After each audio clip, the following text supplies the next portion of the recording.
GST के अंदर penalty क्या है? What is penalty under GST? दोस्तों, हमने कई बार देखा है कि जब भी in most of the cases जो जीएसटी ऑफिसर्स होते हैं वो जो पेनल्टी लगाते हैं किसी भी ऑर्डर के माध्यम से, तो वो जो पेनल्टी लगाई जाती है या तो वो एक्सेसिव होती है या डिसप्रोपोर्शनेट होती है। मतलब अगर पेनल्टी 10 रुपये की लगाई जानी चाहिए तो 25 रुपये की लगा दी जाती है। इसके कारण टैक्स पेयर को काफ़ी बर्डन फेस करना पड़ता है। So hello friends, this is your Sandeep Singh and I welcome you on my channel tax wise insights. आज के वीडियो में हम डिस्कस करेंगे कि एक टैक्स पेयर के लिए, एक बोनाफाइड टैक्स पेयर के लिए कौन सा वो सेक्शन है सीजीएसटी एक्ट 2017 में जो कि एक काइंड ऑफ शेल्टर प्रोवाइड करता है, एक डिफेंस प्रोवाइड करता है, so that he can take a stand against the order where in an excessive penalty has been imposed on him। दोस्तों, मेरी आपसे एक विनती है कि इस वीडियो को अंत तक देखें। ये चूंकि ये वीडियो काफ़ी काम का होने वाला है आपके लिए, तो जब भी आपको कोई नोटिस आता है जीएसटी ऑफिस से या कोई ऑर्डर आता है, देन अगर आपको पता है कि आपके डिफेंस में आपके कौन सा सेक्शन है, then you can take a stand, आप फाइट कर सकते हो। अगर आपको ये वीडियो पसंद आता है तो जरूर लाइक कीजिएगा। चैनल को सब्सक्राइब नहीं किया तो प्लीज़ अभी सब्सक्राइब कर लें। That will help the channel to grow. So okay, now let's start the video without any further ado. Section 126 जो है 126 of CGST Act 2017 ये बात करता है मिटिगेशन ऑफ पेनल्टी के बारे में। इन द प्लेन टर्म्स अगर हम देखें तो सेक्शन क्या कहता है कि कोई भी ऑफिसर पेनल्टी इम्पोज नहीं करेगा। No officer shall impose penalty. उन्होंने कुछ कंडीशंस दे रखे हैं। पहला कंडीशन क्या है, जहां पर भी minor breach of tax regulation होता है। दूसरा कंडीशन है कि कुछ प्रोसीजरल रिक्वायरमेंट्स का ब्रीच है।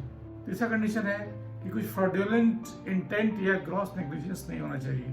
तो यहाँ पे जो माइनर ब्रीच है, ये माइनर ब्रीच क्या होता है? माइनर ब्रीच उन केसेस में होता है जहां पर भी जो टैक्स का जो वायलेशन है, एलिज्ड violation, that is less than 5,000 rupees, इसको कहते हैं माइनर ब्रीच। चौथा कंडीशन है कि जो भी मिस्टेक है या ब्रीच है, दैट शुड बी इजीली रेक्टिफाएबल, मतलब जिसको हम आसानी से रेक्टिफाई कर सकते हैं। ऐसे केसेस में क्या होता है कि जो पेनल्टी है वो नहीं लगाई जानी चाहिए।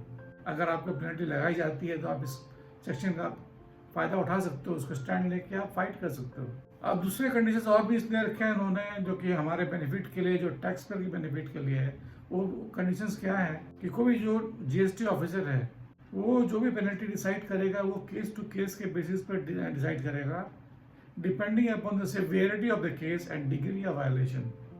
ऐसा नहीं है कि हर एक केस में ब्लैंकेट सिस्टम बना कर पेनल्टी लगाते चलेंगे, ऐसा नहीं होता है।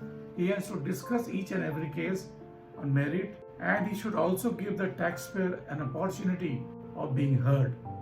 ये मौका देना होगा उनको, टैक्स पेयर को, कि वो अपनी बात कह सकें। अगला कंडीशन इसमें ये भी है कि वो जो टैक्स पेयर होता है उनको शोकॉज इशू के करने के बाद और जो ऑर्डर दे रहे हैं तो उनको डिटेल में बताना पड़ेगा कि ये सारे वायलेशन थे और हम यहाँ पे हमने ये लगाया है। एक एक्सेप्शन भी है इस सेक्शन 2126 का, वो ये है कि जहाँ पर भी जो एक्ट है CGST Act 2017, जहाँ पे इन्होंने पेनल्टी की बात की है एज ए फिक्स सम और as a percentage of sum tax, वहाँ पर ये सेक्शन एप्लीकेबल नहीं होता है। So this is all about the mitigation of penalty under section 126 of CGST Act। अगर आपको पसंद है जरूर लाइक करें, चैनल को सब्सक्राइब करें, and I will be posting more videos on GST matters, custom matters and ED matters।